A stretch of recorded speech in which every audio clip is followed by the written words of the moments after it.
So guys, for today's video ay magluluto tayo ng pork ribs caldereta guys. So yung pork guys ay nabili ko yan sa Pure Gold. Halos 1 kilo. Yan. Hinati-hati ko na siya ng bite size para mas mabilis kainin. So maganda guys pag bumibili sa mga meat shop talaga.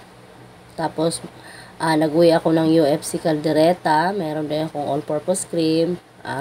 Tawag dito, oyster. Tapos yung ating patatas at saka carrots. Tapos bell pepper. So, yun lang naman yung aking pwedeng isahog muna sa aking caldereta, guys. Dahil bawal ako sa peanut. Kasi pag nagka-caldereta ako, guys, may peanut butter. Kaso lang bawal sa akin ng peanut. Bawal ga din sa akin yung mga sauce. Kaso lang, walang choice kasi kailangan ko rin magluto ng pagkain na para hindi lang para sa akin. Kasi may mga kasama ako dito sa bahay, may mga anak ako. So, syempre, magluluto din ako ng para sa kanila. So, minsan talaga, nagluluto ako ng pagkain ko lang. Yung katulad niyang mga nilagang gulay, hindi naman sila kakain yan. Minsan naglalaga lang ako puro malunggay. So, ayan guys, nag-umpisa na ako. Pinirito ko muna ang ating patatas at saka ang ating carrots. Tapos, kung saan ako nagprito guys, ng carrots, doon ko rin ipiprito ang ating, tawag dito, minarinate ko kanina na pork ribs. Prituhin muna natin ang bahagya guys, hindi naman sobra-sobra bago natin timplahan o gisahin ang mga sangkap sa ating pork ribs.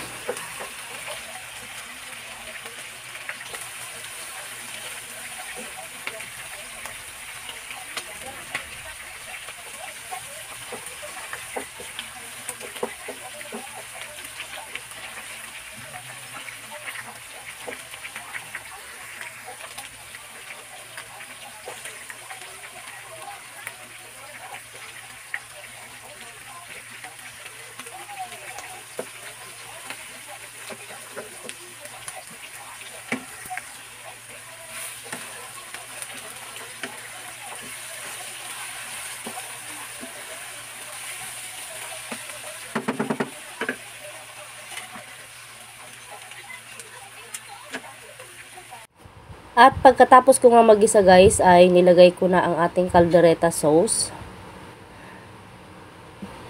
So, ang ating caldereta sauce guys ay 32 pesos lang yan sa mga palengke guys. So, ang caldereta na to guys, hindi siya talaga kompleto sa mga sangkap guys. Pero masarap naman siya. Ang nagpapalapot kasi dapat dyan guys, ay yung ating peanut butter, yung pangkari-kari na peanut butter. Kaso lang bawal sa akin guys. So naglagay na ako ng tubig guys sa ating caldereta kasi papakuluan ko na siya. Tapos nagdagdag din akong konting tomato paste para hindi naman gaanong mapusyaw yung ating caldereta. So tatakpan ko lang yan guys at pakukuluan natin about mga 30 minutes lang. Tapos naglagay din pala ako ng pork cubes, dagdag sa ating panlasa. Paminta. So hindi naman talaga ako kumain ng, parang isang hiwa lang kinain ko dyan guys kasi bawal nga sa akin. At ang ating oyster sauce, naglagay din ako ng oyster sauce. Pinagbabawalan ko muna yung aking sarili ngayon guys sa mga karne-karne. Kasi nga nag-iiwas muna tayo sa mga pagkain na bawal.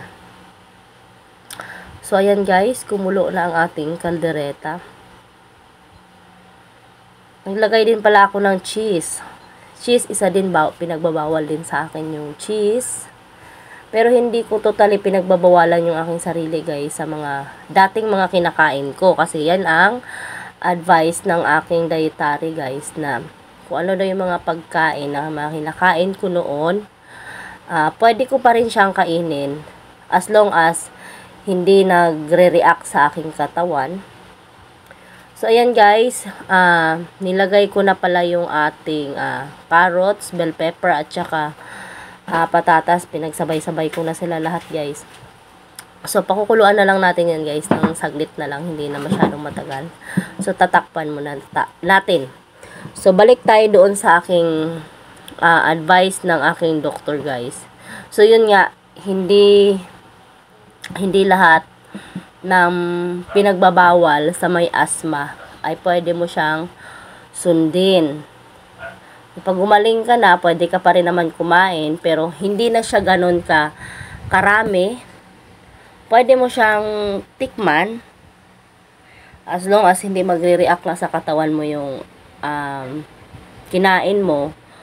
Pwede pa rin siyang kainin, kaso lang hindi na nga siya ganun katulad dati na healthy ka pa, wala ka pang nararamdaman sa katawan mo, na pwede kang kumain ng unli.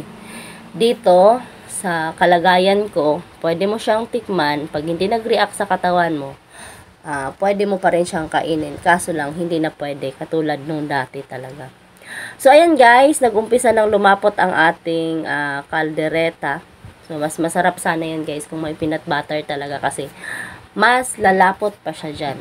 So, ngayon guys, iniiwasan ko muna talaga yung mga bawal, pero hindi na ako kakain.